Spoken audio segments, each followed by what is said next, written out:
Welcome. I'm here in Blacksburg as the Virginia Tech Hokies are coming off a frustrating 24-11 loss to then 13th ranked South Carolina.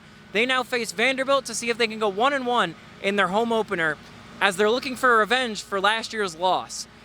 They can now answer the question, can they contain Diego Pavia on the ground as well as they did Lenore Sellers? Let's find out. It may be early in the season, but the Hokies went into Saturday with a lot riding on the game. It was not only a redemption game for the loss last year, but there's also a personal connection, with Coach Pry having spent time as the Commodores' co-defensive coordinator back in 2011 to 2013. Along with this history, Vanderbilt was coming into a hostile environment. It was a packed house and the stars were out, as comedian Theo Vaughn was spotted on the sideline. The Hokie crowd was loud and proud in a sold-out Lane Stadium, but Vanderbilt didn't seem fazed.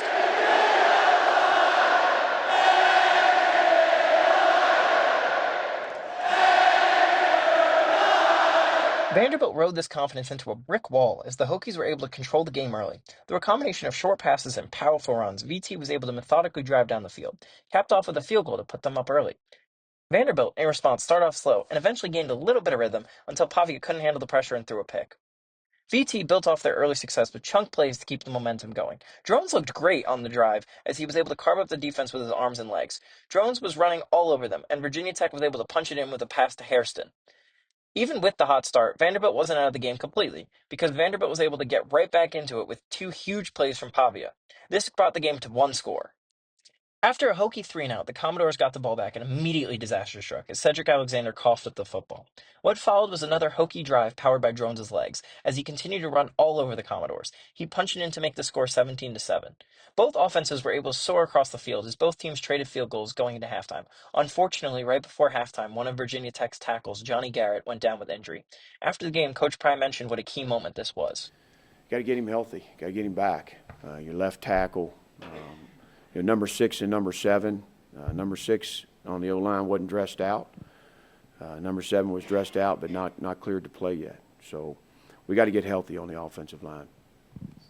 Despite the injury, Virginia Tech went into halftime with a 10-point lead and looked like they were in total control of the game. Through the first half, they were able to contain Pavia to make sure he wasn't the X factor that Vandy needed. And between penalties and turnovers, Vanderbilt was playing a very sloppy game, which was VT's problem last week. Unfortunately for the Hokie faithful, this game was a story of two halves. Whatever was said in the Vanderbilt locker room at halftime worked, because Vanderbilt came out, they immediately began running the ball down the Hokies' throats. It didn't matter what Vanderbilt did, everything was working. Vanderbilt was able to control the ball for over 11 minutes of the third quarter. With a Hokie 3-and-out in between touchdown drives, Vanderbilt was unstoppable. On both sides of the ball, the Hokies looked completely dead. Coach Pry did have some words to explain what went wrong in the second half. Yeah, they did some trading and shifting that they weren't doing in the first half. Ran some G scheme that they found some success with. I thought the quarterback made a few plays. They got us off balance. Those first two drives, they were able to stay on schedule. They ran the reverse. They ran the option. They just did different things to mix it up, and it kind of jump-started them, to be quite honest. And they got some momentum. A lot of their offensive troubles did seem to result from losing Garrett right before halftime, because the Commodores were able to consistently pressure Drones the entire second half, but that does not excuse the complete lack of offense. On the flip side, there was an offensive explosion that came from Vanderbilt. It was two completely different teams out there. Even with how bad the third quarter went for the Hokies, they were still within a field goal, with Vanderbilt missing an extra point on the second touchdown. This hope quickly ended as the Hokies struggled offensively as the Vanderbilt D-line started to feast up front. This was a story for most of the fourth quarter as Vanderbilt continued to kill the Hokies on the ground. Now, in response to the 10-point lead for Vanderbilt, the VT offense gained 0 yards. On the very next drive, Macklin Young ran through the hearts of the Hokie faithful for 62 yards, and then Cedric Alexander added on a touchdown 2 plays later.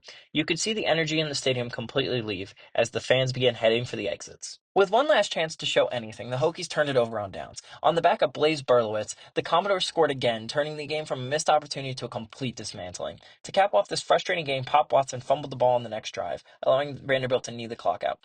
For what looked like a good game going to halftime, the second half was something completely different for the Hokies, not being able to even muster a single first down the entire second half, which was the complete opposite of Vanderbilt, who were able to go for a touchdown at every single drive of the second half besides the one that ended the game, and they were able to rush for over 200 yards while they were doing it.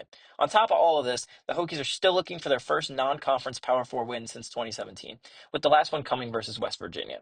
The Hokies look to next week with the hope that this is not another lost season. Virginia Tech now falls to 0-2.